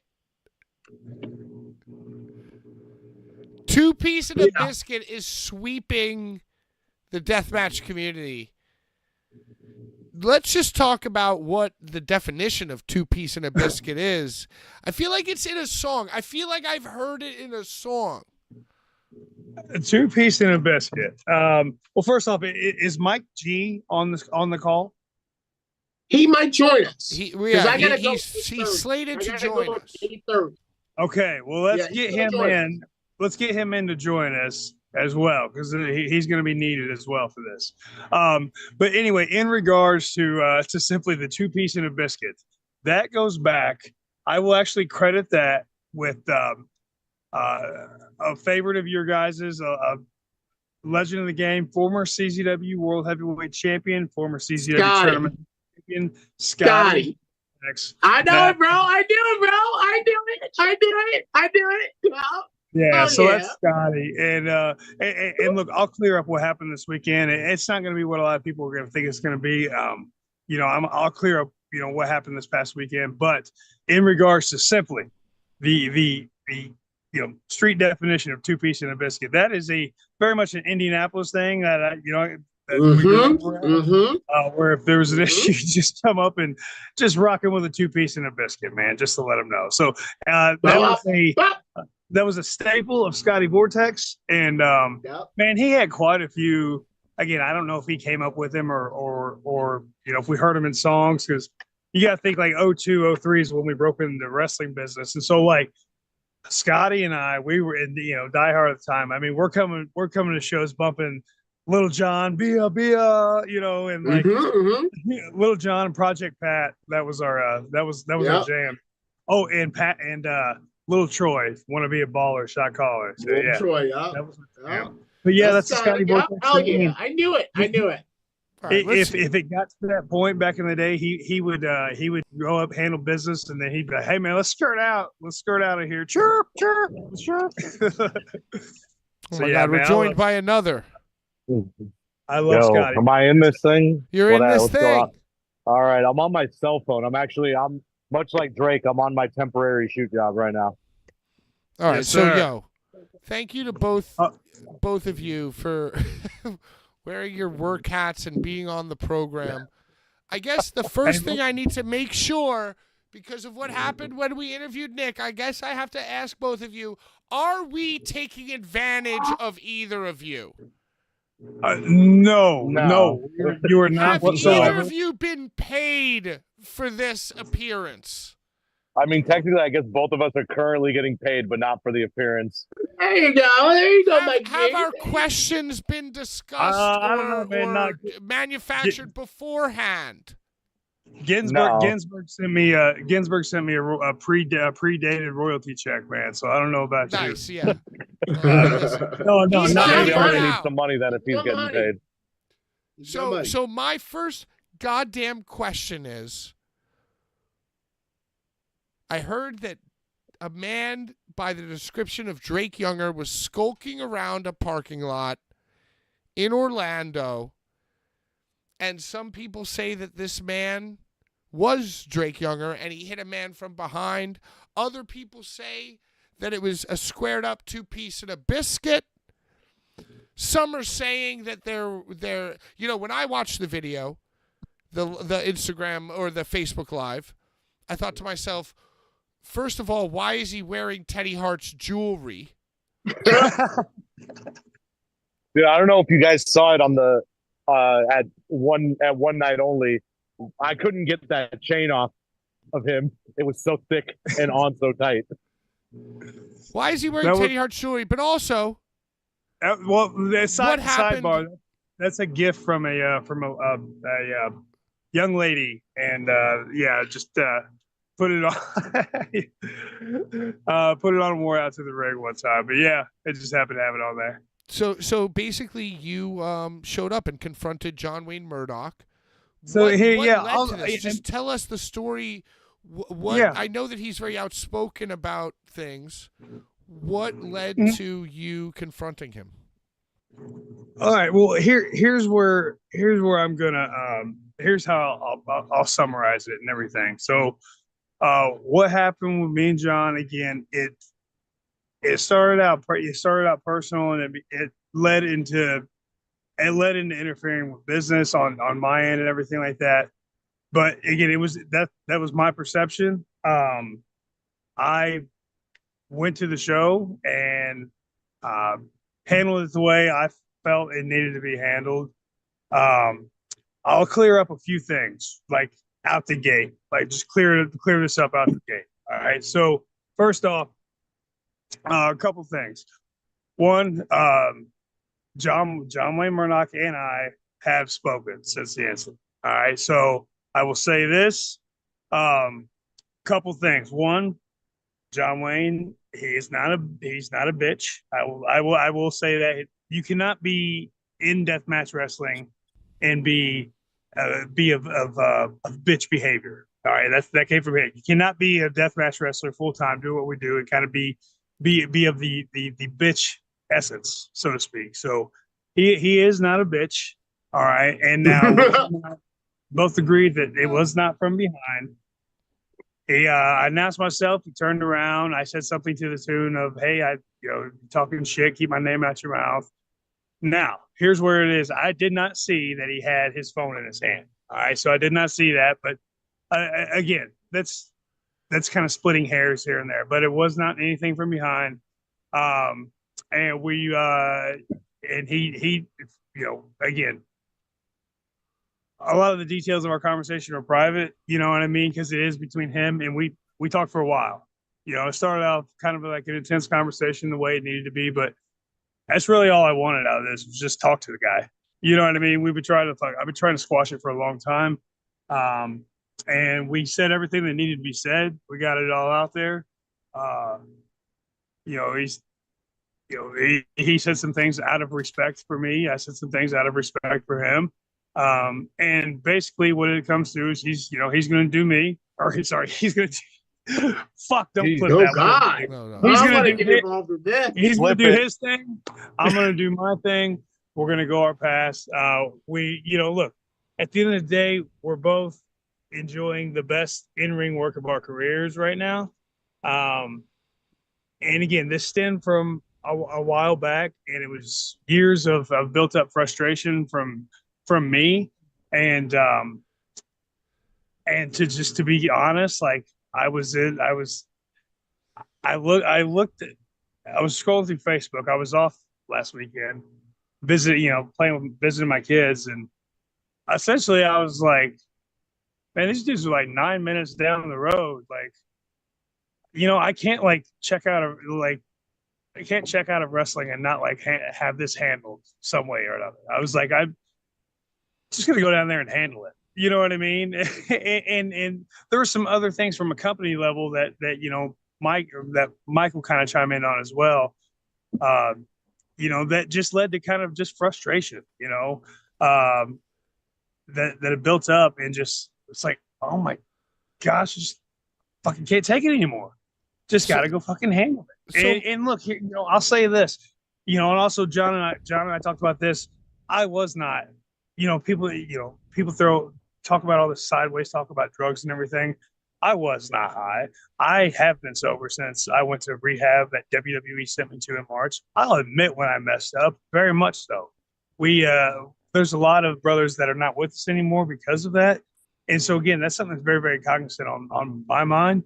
I have gone through a rough personal patch lately, with my divorce and everything, but I'm on the up and up. The thing about, us in this genre of life, dude, we make it work. We're always going to, I'm always going to land back on my feet. And I've been blessed to be surrounded with awesome people that always pick me up whenever I'm down. And I would suspect, again, I'm not putting his business out there, but I'm sure John has had the same kind of surroundings and overcome a lot of the same kind of issues to be where he is today. And so was not high. He knows that. I know that. Look, I literally work, as you can see. Again, I was kind of trying to I honestly had kept this on to get a chuckle out of Larry because I thought he'd think it'd be cool. But again, legitimately, I work. Today was 18 hours. I mean, it's not exaggerating. 18 hours today. I by the end of today, I would have worked, and that's also me going into the gym. That's also me promoting my wrestling stuff on social media. I am trying. But John Wayne Murdoch ran on Facebook and said that you're a meth head and you attacked him from behind. So you're coming on here and saying that, maybe that didn't happen and that you guys spoke. Correct. Do you think that John Wayne Murdoch is ready to retract his statement? I love y'all. Well? Bye. That's not for me. That's not for me to say. That's not for me to determine. And it matter. And I don't really care if he does. Him and I had a man-to-man conversation. Again, details of that can remain the details of that. But between him and I, it's squashed and it's done. He's going to keep my name out of his mouth. I'm going to keep his name out of my mouth. There will be no negative talk, be no shit talk between him and I. There will be nothing like that. Are we competitive? Do we both want to be considered the best deathmatch wrestler in the world? Sure. And I think in both of our minds, we both probably think that, as we should. We both got great bodies of work. So there's might be a competitive rivalry there. But as far as that, we are going our separate ways. I got that out of my system. And for people that are all like, oh my gosh, we're all up in arms like this. it's pro wrestling. Sometimes this is fairly commonplace, where every now and again things are going to get physical. Well, no matter who's wrong, good, bad, or indifferent. You know what I mean? There's been so many instances that happen, whether it's AEW or. We lost him. We got him. And also, I mean, we're going to talk about it as well. Like, look, Brett Lauderdale has been involved in many real altercations backstage. You know what I mean? Like back in the day, it has happened. It's commonplace. You move past it, you squash it, and you move on, and it is what it is. So again, I felt wrong. He kept talking about me, and so that's how I handled it. Came up on him at a show, and then that's what it is. So here's a follow-up question. Was not high or anything like that. And dude, honestly, in the video, it was just raw. Was I breathing heavy and everything like that? That's the way I took it in. I thought you were just a guy who had just been in an altercation. I didn't think it didn't seem like you smoked meth. No, it seemed like you had just been in an altercation with another man. When you're in active addiction, all you're thinking about is getting more. You're not plotting retribution for being wronged. You know what I mean? Yeah. So, is there any chance that now this can get worked into like a match? Is there any chance that this was already a match? I don't think so, but I do want to address. Again, this isn't. Again, he's a friend and from back in the day, but look, Brett Lauderdale is not innocent in this either, as far as that's concerned. And look, what you might hear him say, "Oh my gosh, Drake begged to be here and call. I got all these screenshots that Drake hit me up." Yes, of course I did. Of course I hit him up every single week. He's the third most fucking powerful man in wrestling, and he's a friend from back in the day, and I wanted a fucking job. Of course I hit him up. There is no shame in that whatsoever. I also hit up Danny D'Amato. I also hit up Kurt Kruger. I also hit up Ian fucking Rotten. Like I hit up you know what I mean? Like it's what I do. It was work. Fate has it. I found my place with Seven and with Battleground and with RPW.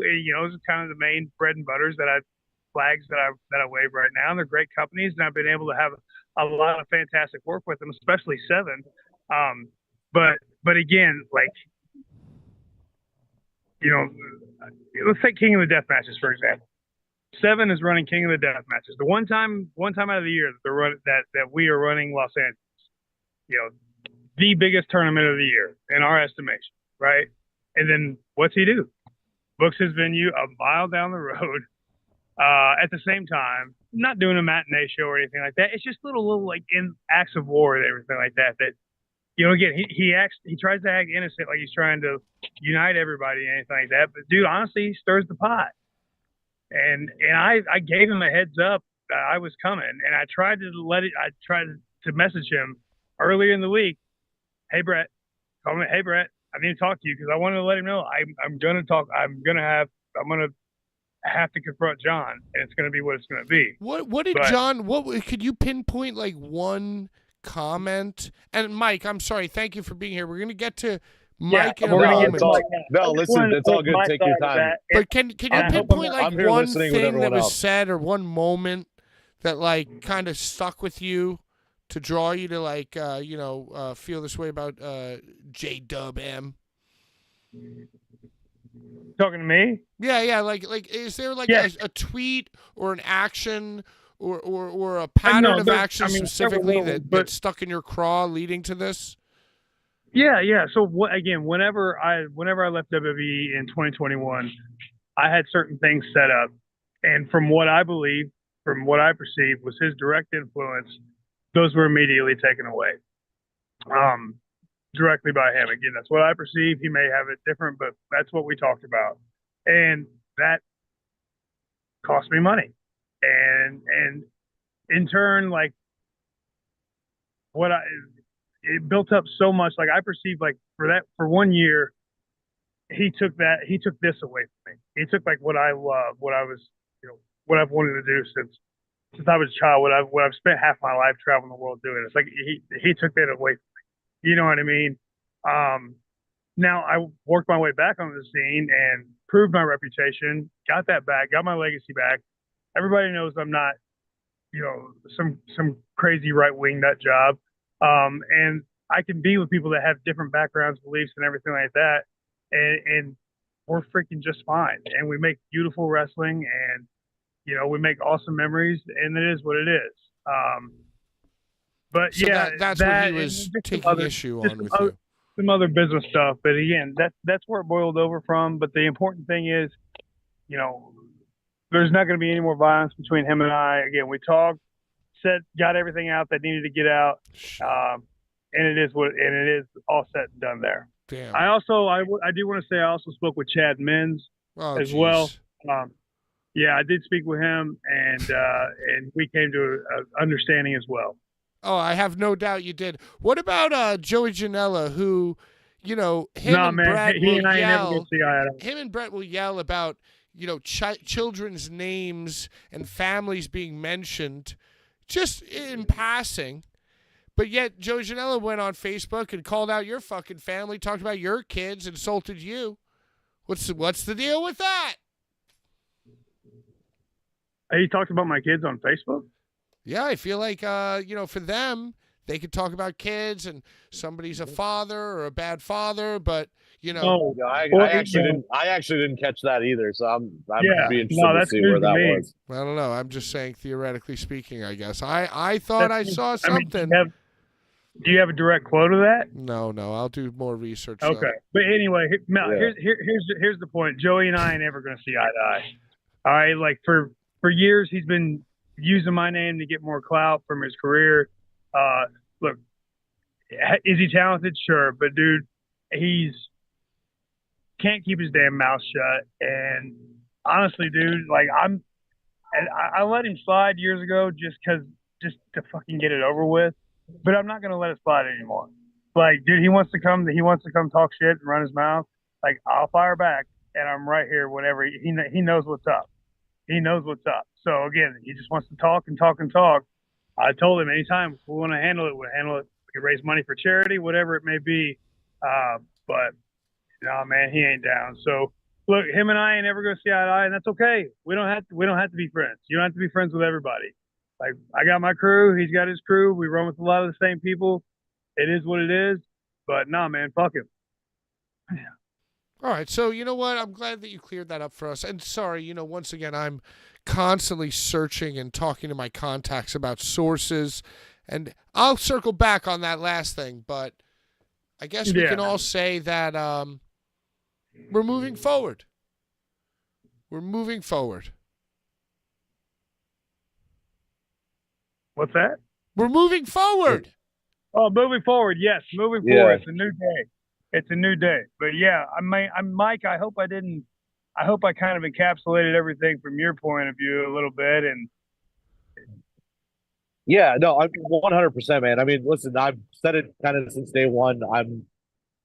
However you guys feel, get it out there, get it off your chest, and handle your business, because the industry is kind of fucked up enough as it is, and there's a lot of really unnecessary stress and unnecessary bullshit that goes in and affects these guys' personal lives, that like holding on to this aggression, holding on to this anger is like not good anyway. So whether you're able to talk about it or you got to fight about it, you got to do something, get it out of your system and clean it up and make amends and move forward.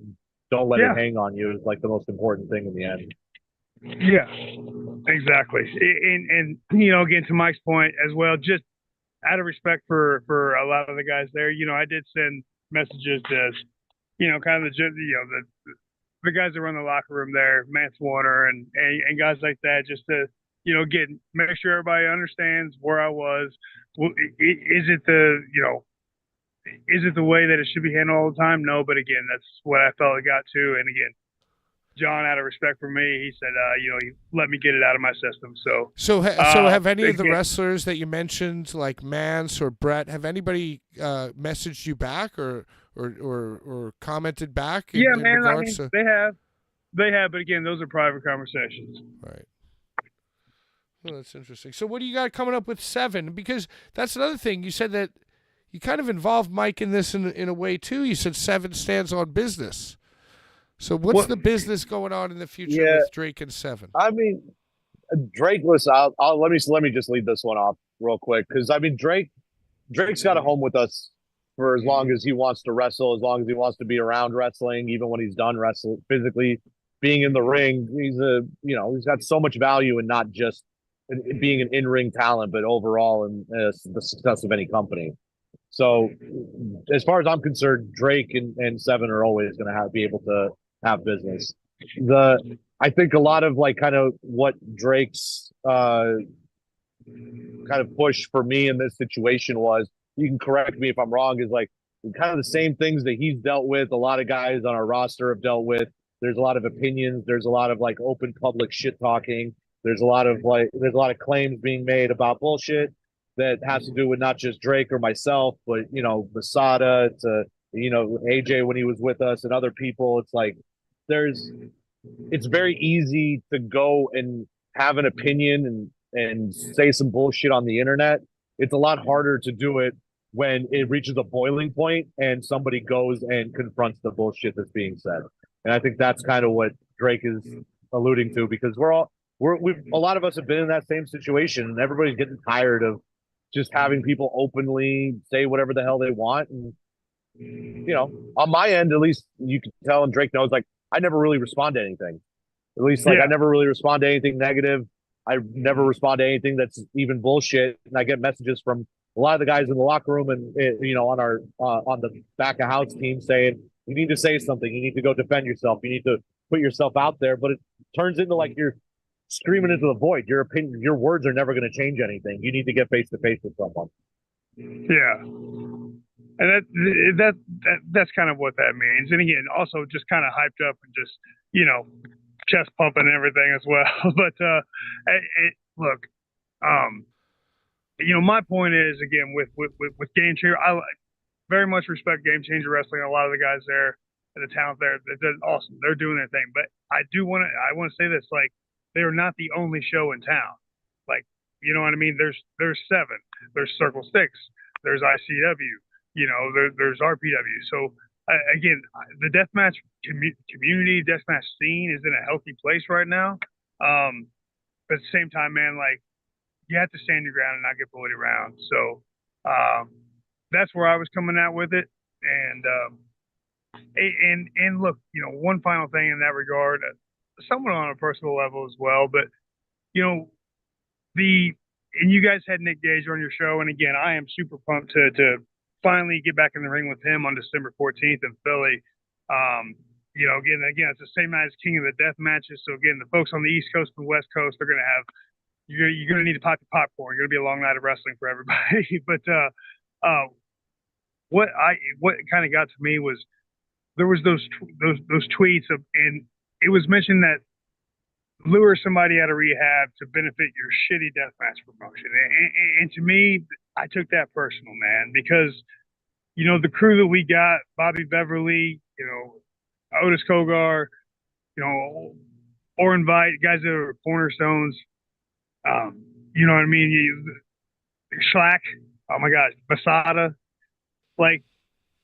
This is what we do. This is what we've put our life on the line for, man. And just guys on the other side have. But to just say your shitty deathmatch promotion, there are some shitty death matches out there. There are some really shitty death matches out there. And ours is not. We are far from it. I think our product is absolutely phenomenal. I put it up against anybody's. So, that I think was a little bit below the belt because it involved Nick and personal issues and everything. And, well, it's just it's in the same category as somebody just classifying your passion as addiction as well because of your history. It's in the very same realm, Drake. Yeah, that's what It always goes back to that, man. It's like a subterfuge. It's like lying and weaving the narrative to fit your own shit, make yourself look better, and your opponent look worse. It's like that simple. It's like bullshit. I mean, that's my opinion of it. And look, man, nowadays everybody wants to talk this, it's not even wrestling, just in pop culture and everything. Everybody wants to talk about this on site and all that. Oh, it's on site, dude. It's on site, bro. And then when it's actually kind of on site, everybody was, oh, he was on drugs. It was, you know what I mean? Like, come on, dude. What are we doing here? Was it ever officially on site with John Wayne? What's that? Did you declare on site with him? Like online? Nah. Through text? No, I'm just saying it through private conversation, I believe he did. Yeah. But that's again, like, a lot of these issues, like, I know he went live afterwards, and a lot of that was to control the narrative of what's coming out there. Because as you see, there was messages being put out, tweets being put out of like, he sucker punched me, he's on meth, he's this and that. It's like, all right. That's so crazy. that was Drake's way. That was Drake's way of counteracting this. But he handled whatever business he felt like he needed to handle privately. A lot of these conversations, a lot of these incidents, a lot of any type of altercation, whatever you want to have, should be private. But now, when you're bringing fan opinion, public opinion into the matter, you're getting half stories, half truths of what's actually going on. And people are forming their own fantasies of like what's actually, who's right, who's wrong, what actually happened. And it really shouldn't be that way. Just because he didn't declare on Facebook that it's on site doesn't mean that man didn't have his own agenda. Well, that's, you know what I mean? You got to do it on Twitter. You got to tweet it. Yeah, if Facebook wants it, they can have like how they do the little mark safe from the hurricane. Let you mark someone that's on site if they want it like that. All right, rapid fire questions from Brian, who is currently with his big-breasted fiance visiting a baby. How do you feel about cocaine? Does cocaine have a future in Seven? Oh, I mean, it's been said many times. The wrestler, from the great Rick James. The great Rick James. Oh, I was like, what the fuck? The wrestler, guys. The wrestler. Cocaine the wrestler. Like, what the fuck? Talking about the Rick James, bitch. What are you talking about? No, the wrestler. The wrestler. Jesus. Oh, no. Man. Shit, he's got a place somewhere. There's a market and a demographic for him somewhere. All right, absolutely. Fantastic. I believe there's a great home at JCW. Wrestling. Great home at JCW. I mean, he would fit perfectly into that world. I think he would be fantastic. Yeah, absolutely.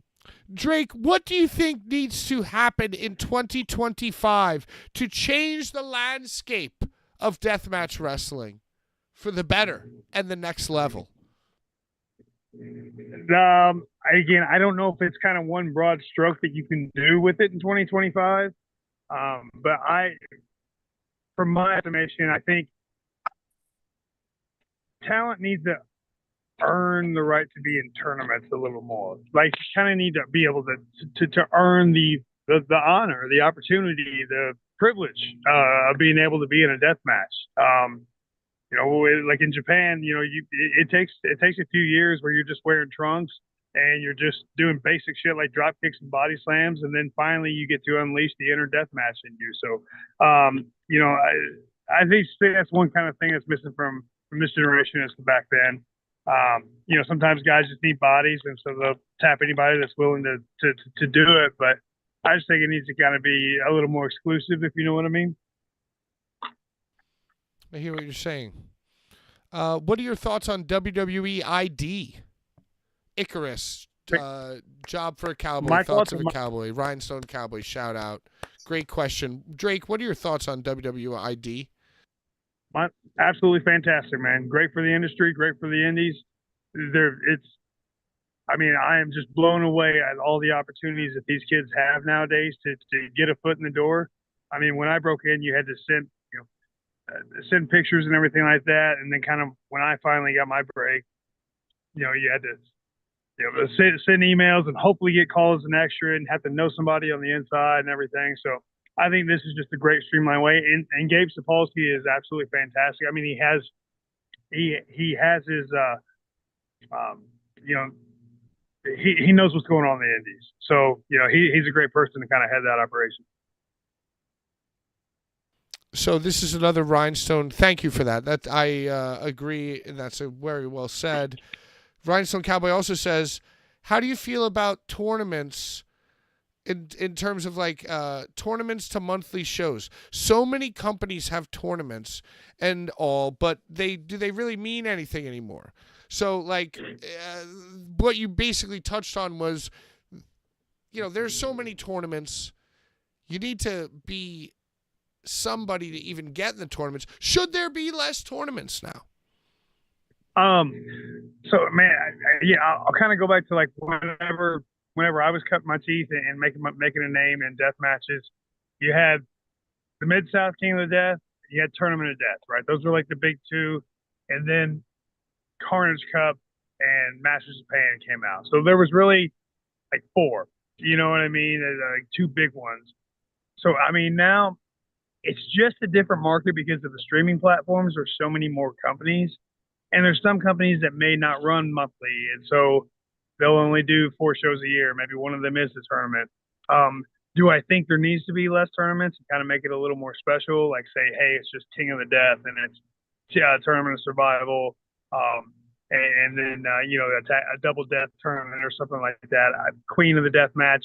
I don't know, but the only way that could be actually attained is if there was like kind of like an old school like board of directors, like amongst like the deathmatch promoters, but I don't think that's going to be happening anytime soon. By the way, Mike, we do have an announcement. We do have new merchandise coming out on the Seven website. Mike, you want to tell them? Yeah, Drake sent me some artwork over earlier today. I'm gonna head back after I'm done here at the convention center, polish it up, and try to have it up by tomorrow. But we've got some fantastic Drake Younger 2-piece Nabiscuit shirts coming. I knew it was going to be 2-piece Nabiscuit. Nabiscuit shirts are coming to the 7 online store and to a gimmick table near you. All right, well, we're going to finish up. Mike, do you care to talk about the future of 7 before we get the last few fan questions for Drake? Yeah, I mean, go through the fan questions for Drake if there's time for me, because I'll be on tomorrow anyway. I was here, or not tomorrow, next week. Next week, right? Yeah, next week. I feel like I knew that. Brian's in charge. Yeah, I cleared my schedule here for to get off early to be able to actually sit down with you guys. Today, I'm literally just sitting on my fucking scooter in the docks of the LA Convention Center. Here, I'll tell you what I think the history or the future of 7 is. 7's collaborating with other companies. 7 is branching out. 7 is broadening as far as marketing and graphics and everything like that. And I think 7 is really on the cusp of just blending kind of, for lack of a better term, underground kind of subculture with pro wrestling in regards to music and everything like that. And I think it's just fucking awesome. It really is. That's what the future is for 7. Deathmatch legends with the next generation, and just putting on some kick-ass professional deathmatch wrestling. Thank you. That was a good one for Drake. Coulter Holland. Who do you think are some young standout young guys? Yeah, man. I mean, dude. It's an incredible talent pool that's out there nowadays. I mean, everybody knows. Look, I've had the matches with Atticus, and then with Schlack. I know Matt Tremont, the matches that I've had recently. As far as like younger talent, Otis Kogar, man, he's something special. I think Tommy Vendetta and Malcolm Monroe III are definitely, dude, they're the future. Malcolm Monroe III, again, especially I had a singles match with him at the last RPW event that I was on. Dude, one of my top 5 favorite matches I've ever had. Ever. I'm talking regular wrestling, death matches, freaking reffing in WWE. One of the top 5 experiences I've ever had being in the ring. Dude, that kid is freaking good, man. The kid's got it, dude. That son of a bitch gave me a fucking swanton bomb with painted glass over me, dude. He dude, like a fucking G, dude, like perfect Jeff Hardy form and everything, dude. That kid's awesome. What are your thoughts on your match you had against Tommy Vendetta at Horror Slam? Loved it, dude. Absolutely loved it. Tommy Vendetta is a freaking pro. Dude, he's got the height, he's got the size, he's got the charisma.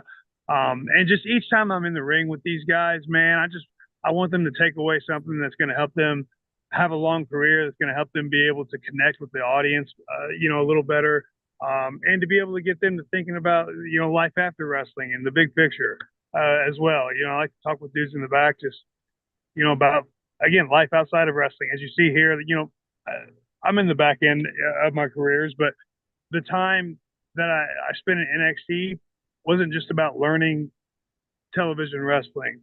Like, they gave us opportunities to learn about life and about business and about S corporations and about, taxes and all that fun shit. But again, man, they really set us up for success.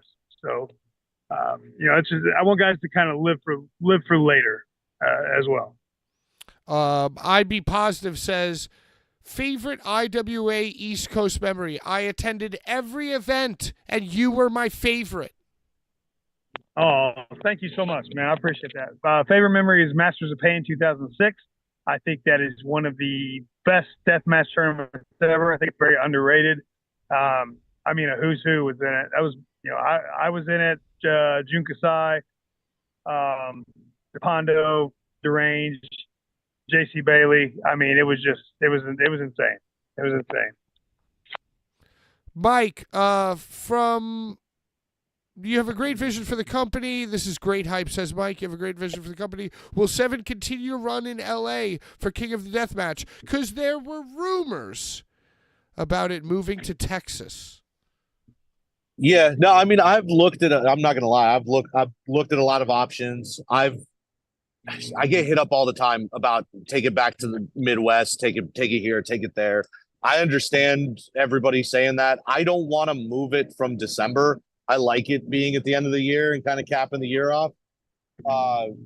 So it kind of limits the space unless everybody wants to just go freeze up in the cold, in like Chicago or Indianapolis or somewhere. I think the likelihood is that it's going to stay in Los Angeles at least for another year. I don't necessarily see it going to Texas this year, but if it does, it's going to be going into a really unique space. So I can't really speak on that too much, but I can say that as far as shows for next year, there's a lot more traveling that's coming into play, and we can talk more on it next week. But obviously with the split from Circle 6, and me moving to Houston, I kind of just made that home base for a little bit to try to like get back on our feet and like get things rolling. But we have LA for next year. There'll be more than just King of the Deathmatch in Los Angeles next year. We announced Chicago with RPW. RPW is going to be with us in Houston. I have a benefit event that I'm working on with the Muscular Dystrophy Association that I'm hoping to announce next week. We'll be doing other stuff in Texas, other areas of Texas, and we'll be going back to New Jersey next year. So there's a lot of stuff that's coming up. We're going to be, back all over the country. All right, final question before we leave for both of you. Mike first. What is your favorite? Hey, can I go first? Because I got to hit this other interview. Okay, Drake, what's your favorite all-time Christmas ornament? Oh, shit. Dude, I had a Hulkamania one whenever back in the day. Man, I freaking love that one. Love that Christmas one. Also had that Hulk Hogan workout set with 3.5 pound blue dumbbells with the cassette tape where you'd be like, come on, little Hulkster, you got this, brother. You got this, Oh, that shit was badass. Anyway, thanks for having me on the show. You. Me versus Akira, going to be a freaking banger, son. Banger this Saturday. Stat card, RPW. Look, man, we are freaking rocking in the free world. We are loving the business of professional wrestling. 7 Battleground. Dude, it's fucking going. It's hot. It's a hot time right now. It's a good time to be a fan. So, again, thanks, guys, for having me on. I appreciate it. Bye. Be safe out there. Hey, and Mike, Later, we'll Drake. see you next week, brother. See you, buddy. Sounds good, man. We'll see you guys next week. Bye. Bye.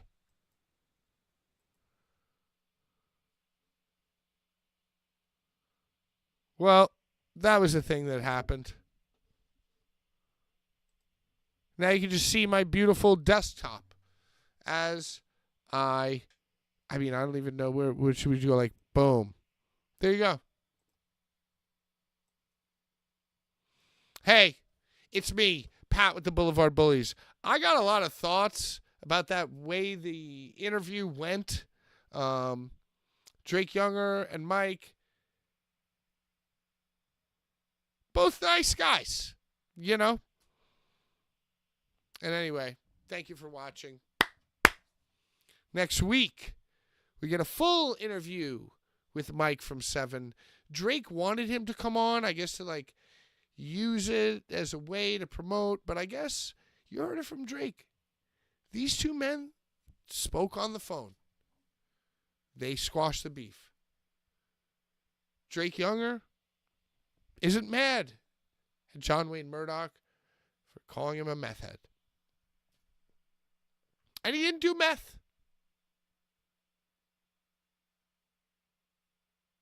And that's really all I have to say about that. Anyway, I don't know. Out of time. Bye-bye. And to our enemies, please. Die slow. Oh, and also, fuck your families. Bye-bye.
Oh, so cursed, may you burn in hell forever, forever, forever, forever,